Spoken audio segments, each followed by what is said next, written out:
नमस्कार। सबसे पहले मैं कल जो वहाँ पे कुलगाम में टारगेट किलिंग हुई है और 2 प्रवासी मज़दूरों को कत्ल किया गया। वो बेचारे वहाँ पे रोज़ी रोटी कमाने आए थे और उनको वहाँ पे टारगेट किया गया और नाम पूछ के टारगेट किया गया। ये उसी चीज़ का रिपीटेशन है जो 1 साल पहले बाइसरन में हुआ था, पहलगाम में।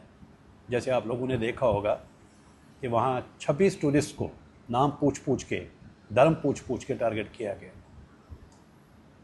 मुझे हैरानगी इस बात की है कि हमारे जो माननीय प्रधानमंत्री जी है, गृह मंत्री जी है, वो बड़े बड़े दावे ठोकते हैं दिल्ली में बैठ के कि all is well in Kashmir. उसके बाद हमारे एलजी साहब आज फिर मीटिंग करने जा रहे हैं वहाँ पे। मैं एलजी साहब को बोलना चाहता हूँ इस वीडियो के माध्यम से, एलजी साहब, क्या आपको मालूम नहीं है 5 अगस्त 2019 के बाद 52, जिसमें पीएम पैकेज एम्प्लॉयज़ हैं, जिसमें गोलगप्पे वाला पासवान जैसा है, जिसमें रजनी बाला है, दीपक चंद है, या प्रवासी मजदूर ट्रक ड्राइवर, उनको टारगेट किया गया। मेरे पास लिस्ट है, मैं आपके साथ शेयर कर सकता हूँ। 52 non Kashmiris and Kashmiris minorities को वहाँ पे टारगेट किया गया। मैं ये नहीं कह रहा हूँ कि खाली माइनॉरिटीज़ को टारगेट किया जा रहा है। मेजॉरिटी कम्युनिटी की अगर आप बात करो, कितने जेके पुलिस के हमारे शहीद हुए, आर्मी के, बीएसएफ के, सीआरपीएफ के, जितने भी हमारे सिक्योरिटी फोर्सेस के जवान वहाँ पे काम कर रहे हैं। अभी कुछ दिन पहले अनंतनाग में एक वहाँ के लोकल जम्मू कश्मीर पुलिस के एक बाशिंदे को मारा गया। आज तक वो कातिल नहीं पकड़े गए, न मारे गए हैं। हमारी सिक्योरिटी व्यवस्था कर क्या रही है वहाँ पे? और इनको शरण कौन देता है वहाँ पे? ये किन के घरों में रहते हैं? जिस टेररिस्ट ने, मिलिटेंट ने, खबीस ने एक निहत्थे पुलिस वाले को वहाँ पे सरेआम बाज़ार में गोली मार दी और भाग गया, आज तक उसका पता नहीं चल रहा है। और हमारे वहाँ के जो नेता हैं, चाहे वो महबूबा मुफ्ती हैं, वो कह रही हैं कि ऑल इज़ वेल, कश्मीरी पंडितों को वापस आना चाहिए और कश्मीरी पंडितों को अपने घरों में बसना चाहिए। कल तनवीर सिद्दीकी जो नेशनल कॉन्फ्रेंस के एमएलए भी हैं, स्पोक्स पर्सन भी हैं, उनका मैं एक कल गुलिस्तान न्यूज़ पे इंटरव्यू देख रहा था। वो कह रहे हैं कि कश्मीरी पंडितों को वापस आके उन्हीं घरों में रहना चाहिए जो हमारे आज की डेट में है नहीं, जो हमसे हथियाए गए हैं, जिसको हम डिस्ट्रस्ट सेल बोल रहे हैं, जिसके लिए हम लड़ रहे हैं। हमारी ज़मीनों पे कब्ज़े किए गए। अब धीरे धीरे करके एडमिनिस्ट्रेशन स्ट्रिक्ट हो गई है। कुछ वीडियोज़ आ रहे हैं, उमर अब्दुल्ला साहब असेंबली में क्लेम कर रहे हैं कि हमने इतनी ज़मीन कश्मीरी पंडितों की माइग्रेंट्स के रिट्रीव कर दी। कितने लोग भटक रहे हैं, दिल्ली टीमें आती हैं, जम्मू टीमें आती हैं, रिपोर्ट पे रिपोर्ट बनती है, और आज तक उन ज़मीनों के कब्ज़े नहीं छुड़ाए गए हैं। और ये कब्ज़े करने वाले कौन हैं? क्या ये पाकिस्तान से आए हैं? मैं मेजॉरिटी कम्युनिटी से हाथ जोड़ के विनती करना चाहता हूँ कि आप लोगों को सबको मालूम कि किसने एक कश्मीरी पंडित जो एग्ज़ाइल में है उसकी प्रॉपर्टी को कब्ज़ा किया है।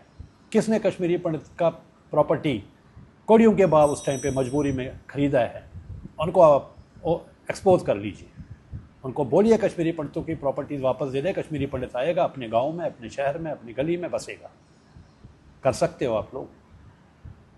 जब हम रिहेबिलिटेशन की वन प्लेस की बात करते हैं, आप लोग निकलते हो सड़कों पे तो यहाँ पे इजराइल बनाना चाहते हैं। मैं अपनी मेजॉरिटी कम्युनिटी से एक सवाल पूछना चाहता हूँ, जब आप कश्मीर से बाहर अपनी प्रॉपर्टीज़ सिद्रा में बना सकते हो, आप वहाँ पे गुजरनगर में जाते हो, वहाँ पे आप बठिंडी जाते हो, क्यों जाते हो? आप वहाँ पे जानीपुरा, तालाब तिलो, गांधीनगर, त्रिकुटा नगर में क्यों नहीं रहना चाहते हो? क्योंकि आपको लगता है वहाँ पे एक कल्चर आपका है, वहाँ पे आपका एक माहौल है जिसमें आप रहना चाहते हो, सिक्योर फील करते हो, culturally, security point of view. तो हम अगर कश्मीरी पंडित एक जगह सेटलमेंट की बात करते हैं तो कुछ लोग वहाँ पे निकल के ये बोलते हैं कि कश्मीरी पंडित को यहाँ पे इजराइल बनाया जा रहा है।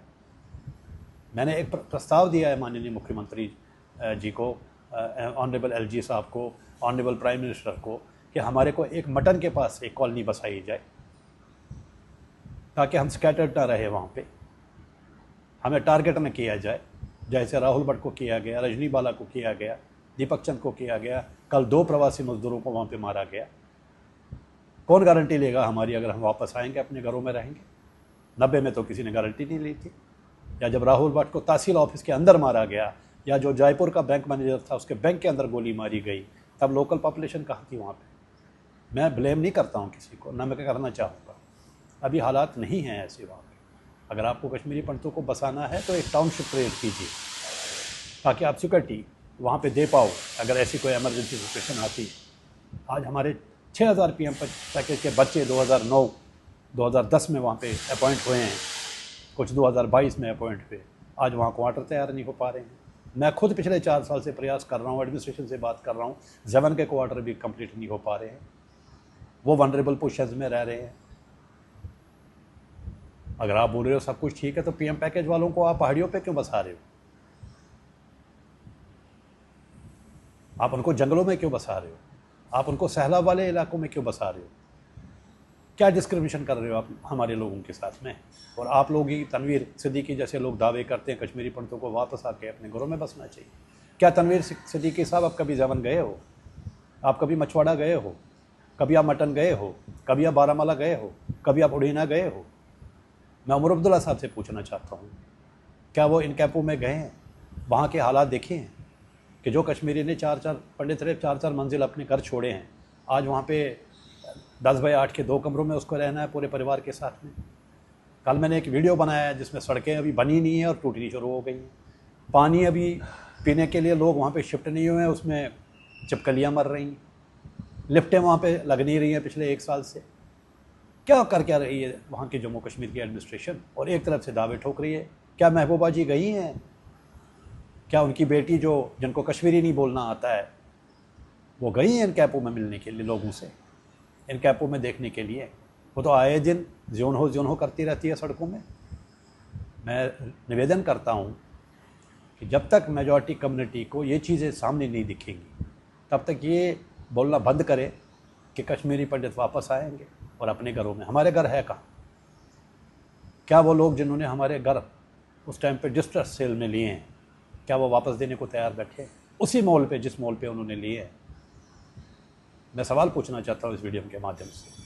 जो लोग ये दावे कर रहे हैं उनसे पूछना चाहता हूँ कि वो बोल रहे हैं कि कश्मीरी पंडित वापस आए अपने घरों में रहेंगे, किन के घरों में रहेंगे?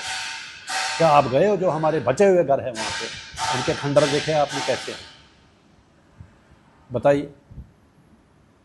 मैं निवेदन करता हूँ मेजॉरिटी कम्युनिटी से, आप खड़े हो जाइए। यही PDP और यही NC में कश्मीरियों को, चाहे वो कश्मीरी पंडित हो, चाहे सिख हो, चाहे ईसाई हो, चाहे वो मुस्लिम हो, चाहे किसी भी कम्युनिटी से बिलोंग करा हो, इन्होंने ही गन लाई वहाँ पे। यही नहीं चाहते हैं वहाँ पे शांति रहे। इन दोनों पार्टियों को उखाड़ लीजिए।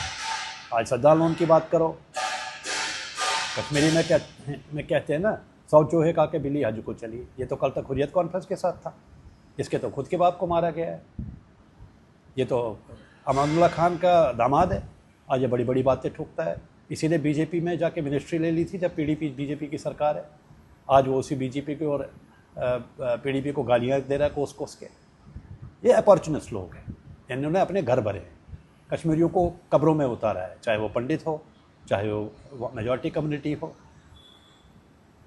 महबूबा मुफ्ती आके दिल्ली में पैलेट गन्स की बात कर रहे हैं, कितनी कंट्रोवर्सी खड़ी हो गई वहाँ पे, फिर उसको माफ़ी मांगनी पड़ गई।